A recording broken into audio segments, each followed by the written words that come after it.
नमस्कार, आप देख रहे हैं न्यूज़ 8। कनाडा और भारत के बीच रिश्तों में तल्खी इस समय बढ़ गई है। निज्जर हत्याकांड को लेकर कनाडा में भारतीय उच्चायुक्त और राजनयिकों पर लगाए गए आरोपों को लेकर भारत ने कड़ा रुख अपनाया है। भारत सरकार ने उच्चायुक्त और उन राजनयिकों को वापस बुला लिया है जिन्हें कनाडा की सरकार ने जांच में पर्सन ऑफ इंटरेस्ट के रूप में नामित किया। विदेश मंत्रालय ने कहा है कि भारतीय उच्चायुक्त और दूसरे राजनयिकों को आधारहीन निशाना बनाया पूरी तरह से अस्वीकार्य है। उग्रवाद और हिंसा के माहौल में ट्रूडो सरकार के कार्यों ने उनकी सुरक्षा को भी खतरे में डाल दिया है।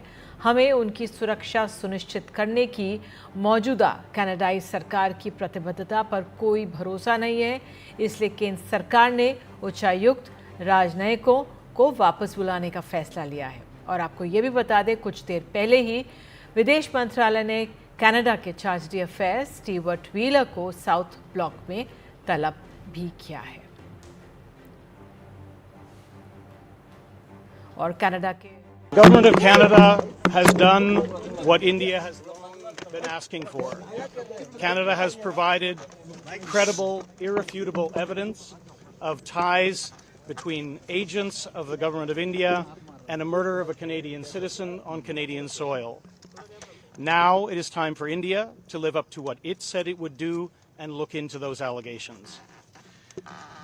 It is in the interest of both our countries and the peoples of our countries to get to the bottom of this. Canada stands ready to cooperate with India. और इस पर अधिक जानकारी के लिए हमारे साथ हमारी सहयोगी कादम्नी शर्मा मौजूद है। कादम्नी, तो कनाडा का रुख तो सख्त है ही, भारत ने भी कड़ा रुख अपनाया है, कैसी स्थिति इस समय? देखिए, अगर दोनों देशों के रिश्ते के बारे में हम बात करें तो शायद ये ऑल टाइम लो पर हम कहेंगे है। इससे ज्यादा खराब स्थिति शायद पहले ना हुई हो कनाडा के साथ, क्योंकि भारत का अपने उच्चायुक्त को वापस वहां से बुलाना ये एक बहुत बड़ा कदम है। डिप्लोमेटिक जहां तक रिश्तों का सवाल है, इसका सीधा मतलब है कि डिप्लोमेटिक रिश्ते को डाउनग्रेड कर दिया है भारत ने। और ये भारत ने आज दोपहर में ही जब बयान आया था उस वक्त ही साफ कहा था कि जिस तरह के आरोप अब हाई कमिश्नर पर संजय कुमार वर्मा पर और कुछ वहां पर जो भारतीय राजनयिक है उनके ऊपर लगाए जा रहे हैं वो बिल्कुल बेतुके हैं और बिल्कुल स्वीकार नहीं है। वहीं पे उसी वक्त कहा गया था कि अपना पॉलिटिकल एजेंडा चलाने के लिए जो जस्टिन ट्रूडो है पीएम कनाडा के, वो इस तरह की चीजें कर रहे हैं।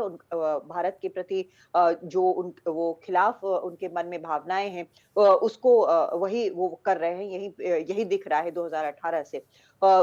जिस एविडेंस की बात अभी ये स्टीवर्ट व्हीलर जो कि उप उच्चायुक्त है यहाँ पर कनाडा में, हाई कमिश्नर की बात हाई कमीशन के उप उच्चायुक्त है वो कर रहे हैं। भारत जो है वो कहता है कि कोई भी ऐसा कोई पुख्ता सबूत जिन आरोपों को लगा रहा है कनाडा उसका नहीं दिया गया है। लेकिन अभी जो हुआ है, भारत ने कहा है कि सुरक्षा पर जो दिया जा रहा है वहां पर राजनयिकों को उस पर बिल्कुल भरोसा नहीं है। असल में समस्या ये है कि इन सभी लोगों को टारगेट किया गया है जो वहां पर भारतीय राजनयिक हैं। हमने देखा है कैसे लीडर्स को लेकर वहां झांकियां निकाली जाती हैं, उनके साथ वायलेंस करते हुए दिखाया जाता है, धमकियां दी जाती हैं, पोस्टर राजनयिकों की तस्वीरों के साथ वहां लगा दी जाती हैं, डेथ थ्रेट्स आते हैं। तो ऐसे में अब जो कैनेडियन सरकार का जो ये रुख है कि वो राजनयिकों पर इस तरह के आरोप लगा रही है, कह रही है पर्सन ऑफ इंटरेस्ट है, तो उनकी सुरक्षा जो है वो सबसे बड़ा सवाल है। हालांकि वियना कन्वेंशन के मुताबिक जो डिप्लोमेट्स होते हैं उनको वहां पर इम्यूनिटी मिली होती है, लेकिन तब भी वो अपना काम वहां पर नहीं कर पाएंगे। तो ये एक बहुत गंभीर स्थिति है। भारत जो है वो आगे भी कदम उठा सकता है और भी ज्यादा कार्रवाई कर सकता है। यहाँ पर भी कह सकता है कि और भी अपने जो हाई कमीशन का स्ट्रेंथ है वो कम करे, इकोनॉमिक जो रिलेशंस है उनको डाउनग्रेड कर सकता है। अभी और भी कई चीजें हैं जो हो सकती हैं, लेकिन ये बहुत बड़ा एस्केलेशन है, ऑल टाइम लो इसको कहा जा सकता है। बिल्कुल बिल्कुल। तो ये तनाव बना हुआ है रिश्तों में। बहरहाल धन्यवाद इस जानकारी के लिए कादम्नी। और आइए न्यूज़ 8 में आगे बढ़ते हैं, रुख करते हैं उत्तर प्रदेश का। उत्तर प्रदेश के बहराइच में कल दुर्गा विसर्जन के दौरान हुई हिंसा का असर आज भी देखने को मिला। बहराइच में कई इलाकों में दिन भर हालात बेकाबू रहे, अघोषित कर्फ्यू जैसे हालात हैं।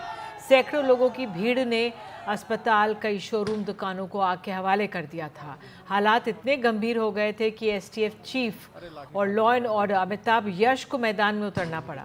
उन्होंने आगजनी कर रही भीड़ को पहले रोका, जब वे नहीं माने तो पिस्टल हाथ में लेकर उन्हें खदेड़ा। तनाव के चलते हिंसा प्रभावित इलाके में इंटरनेट बंद कर दिया गया है और फिलहाल हिंसा पर काबू पा लिया गया है, लेकिन तनाव बना हुआ है। ये बवाल रविवार को शुरू हुआ था जब दुर्गा प्रतिमा विसर्जन के दौरान दो पक्षों में झगड़ा हो गया था। पथराव के साथ 20 से ज़्यादा राउंड फायरिंग हो गई थी और एक शख्स की मौत हो गई थी। फिलहाल पूरे इलाके को छावनी में तब्दील कर दिया गया है। और बहराइच से हमारे सहयोगी रणवीर सिंह की ग्राउंड रिपोर्ट देख लेते हैं। पुलिस कम है, बुलवाए। बहराइच के महाराजगंज में हुई हिंसा पूरे ज़िले में बढ़ती जा रही है और इसका आलम यह है कि अलग अलग चौराहों पर लोग इकट्ठे हो रहे हैं और इकट्ठे होकर हंगामा कर रहे हैं। रामपुरवा चौराहे का बोर्ड है, उस बोर्ड के ठीक नीचे देखिए एक गाड़ी को वहां जलाया गया है। उस गाड़ी को जलाने के बाद जो भीड़ थी, उस भीड़ ने इस चौराहे पर भी आगजनी की। और मैं पीछे ज़रा एक तस्वीर आपको दिखाऊँगा, जिस तस्वीर में आप देखिए कि एक बाइक यहाँ पर जली हुई दिखाई दे रही है। यहाँ साफ तौर पर ये बाइक पूरी जलकर ख़त्म हो चुकी है।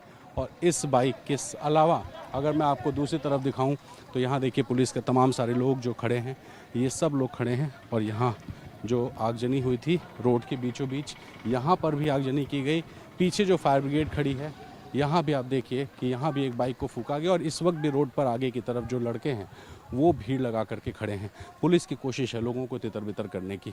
और इस तरह से एक नहीं, दो नहीं, बल्कि इस चौराहे पर 4 बाइक और एक कार मुझे दिखाई दे रही है, क्योंकि एक बाइक यहाँ सामने है और एक बाइक आपको यहाँ भी दिखाई दे रही है। तो सिर्फ रामपुरवा चौराहे पर 4 बाइक, इसके अलावा महाराजगंज और महाराजगंज के अलावा राजी चौराहा और अलग अलग जो यहाँ इलाके हैं, इन इलाकों में देखिए किस तरह से जो भीड़ है। सामने जो लड़के दिखाई दे रहे हैं, ये लड़के यहाँ पे पुलिस को एक तरह से चुनौती दे रहे हैं। और ये बिल्कुल ताज़ा थोड़ी देर पहले ही ये आगजनी की गई है, जहाँ पर इस चौराहे पर पुलिस फोर्सेस की मौजूदगी में लोग इस तरह से हंगामा कर रहे हैं। फायर ब्रिगेड है, पीएसी है, पुलिस है, बावजूद उसके इस तरह से लोग तोड़फोड़ और हिंसा कर रहे हैं। और ये आलम है रामपुरवा चौराहे का। हम यहाँ से चलेंगे आगे, कुछ और जगहों पर ज़रा देखेंगे कि हालात क्या है। लेकिन बहराइच ज़िले में आलम यह है कि एक तरफ पुलिस और दूसरी तरफ हिंसा करने वाले वो लोग जो कि सुबह से ही ज़िले में अलग अलग जगहों पर आगजनी और तोड़फोड़ कर रहे हैं। एक तस्वीर आपको दिखाते चलूँ, देखिए पुलिस लोगों को समझाने बुझाने की कोशिश कर रही है, पीछे हटाने की कोशिश कर रही है। लेकिन लोग हैं जो एक गली से घुसते हैं और दूसरी गली से फिर बाहर आ जाते हैं और बाहर आकर के फिर से हंगामा करते हैं। तो इस तरह से लोग मीडिया को भी चुनौती दे रहे हैं, पुलिस को भी चुनौती दे रहे हैं और साफ साफ प्रशासन को भी चुनौती देते नजर आ रहे हैं। बहराइच से कैमरा पर्सन वीरेंद्र सैनी के साथ रणवीर, NDTV इंडिया। उधर समाजवादी पार्टी अध्यक्ष अखिलेश यादव ने बहराइच हिंसा को लेकर कहा है कि यह सरकार प्रशासन की नाकामी है, सरकार को न्याय करना चाहिए। जिस समय ये प्रोसेशन निकलने का काम शुरू हुआ, कम से कम प्रशासन को इस बात का ध्यान रखना चाहिए था कि जो प्रोसेशन निकल रहा है उसका रूट क्या है, रूट पे पूरी सुरक्षा है कि नहीं है, पर्याप्त पुलिस है कि नहीं है, और उसके साथ साथ उन लाउड स्पीकर्स पे क्या बजाया जा रहा है। अगर ये बात मैं कहूँ तो हो सकता है सरकार कुछ और बात कहे, लेकिन कम से कम प्रशासन को ये ध्यान रखना चाहिए था कि आखिरकार क्या बजा रहे हैं, क्या किसी को अपमानित कर रहे हैं। तो ये पूरी जिम्मेदारी शासन की थी, सरकार की थी। शासन की चूक की वजह से इतनी बड़ी घटना हुई। उधर छत्तीसगढ़ के सूरजपुर में दिन भर जबरदस्त अफरा तफरी के हालात रहे। भीड़ ने जमकर आगजनी की। हेड कांस्टेबल की पत्नी और बेटी की तलवार से काटकर हत्या के बाद माहौल तनावपूर्ण हो गया। लोगों ने आरोपी कुलदीप साहू के घर और गोदाम के बाहर भी जमकर आगजनी की। हालात संभालने पहुंचे SDM भी मुश्किल से फंस गए और भीड़ ने उन्हें दौड़ाकर पीटा। पुलिस ने किसी तरह उन्हें बचाकर निकाला है। तनाव के हालात को देखते हुए पूरे इलाके को छावनी में तब्दील कर दिया गया। स्थानीय लोगों ने थाने का भी घेराव किया था।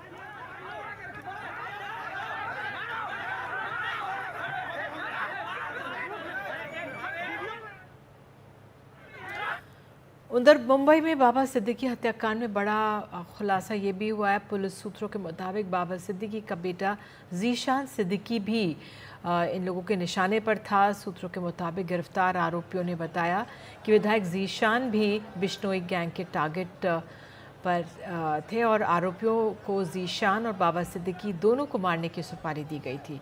इसके अलावा उन्हें ये भी आदेश दिया गया था कि दोनों को एक साथ मौका नहीं मिले तो जो सामने आए उसे मारा जाए। ज़्यादा जानकारी दे रहे हैं हमारे सहयोगी मुकेश सिंगर।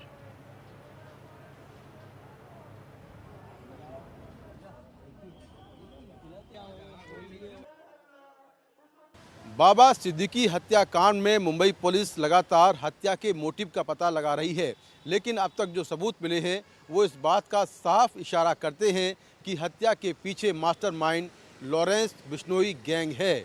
इस मामले में जो 2 शूटर धर्मराज और गुरमेल पकड़े गए हैं, उन्होंने भी पुलिस की पूछताछ में बताया है कि वो लॉरेंस के लिए काम करते हैं और उन्हें बाबा सिद्दीकी की हत्या करने के लिए कहा गया था। इस मामले में एक आरोपी जो प्रवीण पकड़ा गया है पुणे से, प्रवीण लोणकर को आज मुंबई पुलिस ने कोर्ट में पेश किया और कोर्ट में कहा कि प्रवीण और उसका भाई शुभम दोनों लॉरेंस बिश्नोई गैंग से जुड़े हुए हैं और लॉरेंस के लिए काम करते हैं। पुलिस के मुताबिक शुभम वही शख्स है जिसने सोशल मीडिया पोस्ट पर इस हत्याकांड की जिम्मेदारी ली थी और ये कहा था कि जो सलमान के साथ रहेगा या जो दाऊद का साथ देगा वो ऐसे ही मारा जाएगा, और नीचे हैशटैग किया गया था लॉरेंस बिश्नोई अनमोल बिश्नोई गैंग। तो इस तरह से जो पूरा सिंडिकेट अभी तक पकड़ा गया है वो सभी लोग लॉरेंस बिश्नोई से जुड़े हुए हैं। वहीं इसमें एक आरोपी जो जीशान अख्तर है, जो कि पंजाब का रहने वाला है, जालंधर का, उसके बारे में जानकारी मिली है कि वो पटियाला की जेल में जब बंद था तो वहाँ पर उसकी मुलाकात गुरमेल से हुई थी। जीशान अख्तर भी काफ़ी लंबे समय से लॉरेंस बिश्नोई गैंग से जुड़ा हुआ है और उसका जो डोजियर है उसमें डोजियर में जो उसके एसोसिएट्स हैं उसमें एक का नाम लिखा हुआ है सौरभ महाकाल। सौरभ महाकाल वही शख्स है जिसका नाम सिद्धू मूसेवाला हत्याकांड में आया था और सलमान खान के पिता सलीम खान को जो धमकी भरा पत्र लिखा गया था उसमें भी उसका नाम सामने आया था और वो भी लंबे समय से लॉरेंस के लिए काम कर रहा है। इस मामले में पुलिस एक और आरोपी शिवा की तलाश कर रही है। शिवा वो शख्स है जो हत्याकांड के वक्त वहाँ पर मौके पर मौजूद था और कहा जा रहा है कि उसी ने अपनी पिस्टल से फायरिंग की थी, तो उसकी लगातार तलाश की जा रही है। शिवा बहराइच का रहने वाला है और शिवा भी लॉरेंस गैंग से जुड़ा हुआ है।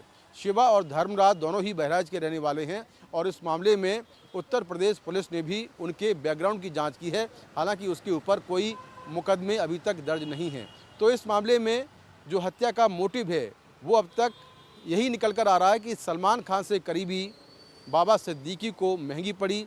दूसरी बात यह है कि जिस तरह से दाऊद का नाम लिखा गया है तो दाऊद को भी जो संदेश लॉरेंस देना चाह रहा है और संदेश देकर शायद वो ये साबित करना चाह रहा है कि मुंबई का नया डॉन अब वो है।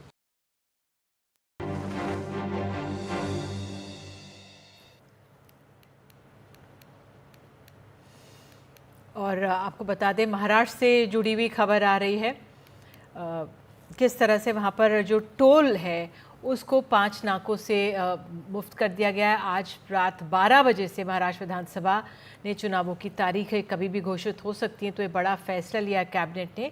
छोटे वाहनों को इससे राहत मिलेगी।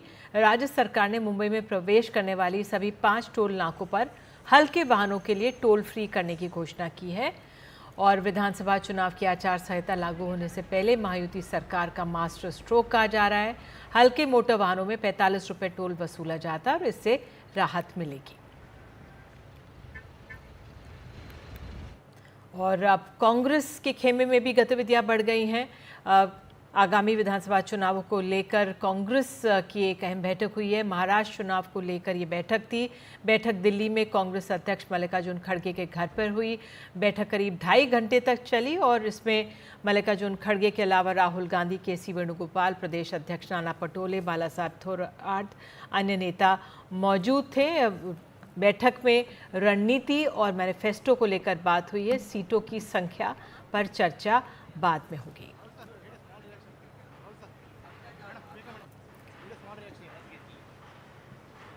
झारखंड की हेमंत सोरेन सरकार ने आज फैसला लिया है कि मैया सम्मान योजना की राशि 1,000 रुपये से बढ़ाकर 2,500 रुपये कर दी जाएगी।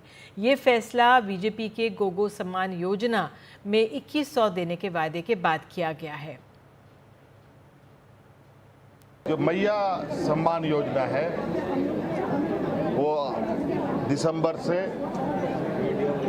उस मैया सम्मान योजना को जो 1,000 रुपये का है उसको बढ़ा करके 2,005 रुपये करेंगे। 2500। लगातार बढ़ते प्रदूषण के चलते दिल्ली सरकार ने पटाखों की बिक्री, उत्पादन, भंडारण पर पूर्ण प्रतिबंध लगा दिया है। दिल्ली सरकार ने बैन आज से 1 जनवरी तक लगाया है। इस कदम का मकसद सर्दियों के मौसम में होने वाले प्रदूषण के स्तर में कमी लाना है, जिससे दिल्ली में रहने वाले लोगों की सेहत को सुरक्षित रखा जा सके। दरअसल सर्दियों की आहट के साथ ही दिल्ली का एयर क्वालिटी इंडेक्स लगातार बिगड़ जाता है और दिवाली पर पटाखों के प्रदूषण से हालात और खराब हो जाते हैं। और दिल्ली के मुख्यमंत्री आतिशी ने आज प्रधानमंत्री मोदी से मुलाकात की है। इस मुलाकात की तस्वीर ट्वीट कर मुख्यमंत्री आतिशी ने कहा है कि वे दिल्ली के लोगों के कल्याण और प्रगति के लिए केंद्र दिल्ली सरकार के बीच पूर्ण सहयोग की उम्मीद करती हैं। आपको बता दें, तिहाड़ जेल से रिहाई के बाद अरविंद केजरीवाल ने मुख्यमंत्री पद से इस्तीफा दे दिया था। इसके बाद आतिशी ने मुख्यमंत्री का पद संभाल लिया है। उधर मालवीय नगर से पार्षद सरिता फोगाट बीजेपी छोड़कर वापस आम आदमी पार्टी में लौट आए हैं। वे आम आदमी पार्टी की स्थापना के वक्त से ही पार्टी से जुड़ी हुई थी। मनीष सिसोदिया ने दावा किया था कि वे केजरीवाल को दोबारा मुख्यमंत्री की कुर्सी पर बैठाने के लिए काम करेंगी। उन्होंने कहा, आपको बता दें, पिछले महीने एमसीडी स्टैंडिंग कमेटी के चुनाव से एक दिन पहले आप के 3 पार्षद पाला बदलकर बीजेपी में शामिल हो गए थे।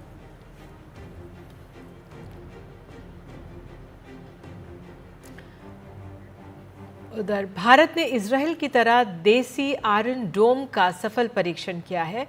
Very short range air defence system का सफल परीक्षण राजस्थान के पोखरण में हुआ।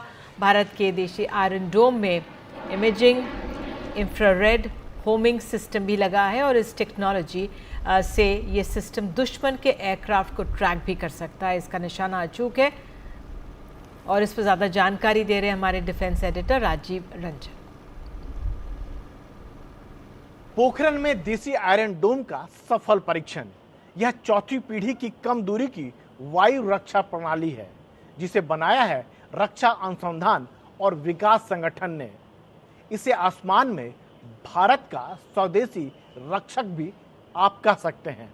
तकनीकी भाषा में इसे very short range air defence system भी कहते हैं और आम भाषा में इसे कंधे से दागे जाने वाली विमान भेदी मिसाइल भी कह सकते हैं। आधुनिक तकनीक से लैस इस रक्षा प्रणाली को इस तरह डिजाइन किया गया है कि इसे आसानी से कहीं भी ले जाया जा सकता है। इसकी खासियत यह है कि यह कम ऊंचाई पर उड़ने वाले विमानों, मानव रहित विमान यानी कि यूएवी सहित हेलीकॉप्टर को भी मार गिरा सकता है। इसके अलावा ये हवाई हमलों से बचाव कर पाने में भी सक्षम है। ये रिएक्शन कंट्रोल सिस्टम और इंटीग्रेटेड एवियोनिक्स सिस्टम से लैस है। प्रतिक्रिया नियंत्रण प्रणालियां किसी भी दिशा में मिसाइल को थ्रस्ट देने में सक्षम है। साथ ही इमेजिंग इंफ्रारेड होमिंग सिस्टम भी इसमें लगा है। इस तकनीक से दुश्मन के हवाई हमलों को ट्रैक करने में मदद मिलती है। इसकी खासियत और बारीकियों की बात करें तो इसका वजन 20.5 किलोग्राम है, लंबाई 6.7 फीट और व्यास 3.5 इंच है। यह अपने साथ 2 किलोग्राम वजन का हथियार लेकर जा सकता है। इसकी रेंज की बात करें तो ये 250 मीटर से 6 किलोमीटर तक है। रफ्तार है करीब 1800 किलोमीटर प्रति घंटा। यह सतह से हवा में मार करने वाली मिसाइल है। ट्रायल के दौरान इस मिसाइल ने अपने लक्ष्यों को पूरा करते हुए टारगेट को नष्ट कर दिया। Ground based man portable launcher से लॉन्च किए गए इस टेस्ट में के दौरान सेना के अधिकारी भी मौजूद थे। इसके अब तक 3 सफल परीक्षण हो चुके हैं। इसका निशाना अचूक है। मौजूदा समय में ऐसे एयर डिफेंस सिस्टम की अहमियत काफी बढ़ गई है। बात चाहे रूस यूक्रेन युद्ध की करें या फिर इजराइल और हमास जंग की, इन्होंने बता दिया है कि किसी भी देश के लिए एयर डिफेंस सिस्टम के क्या फायदे हैं।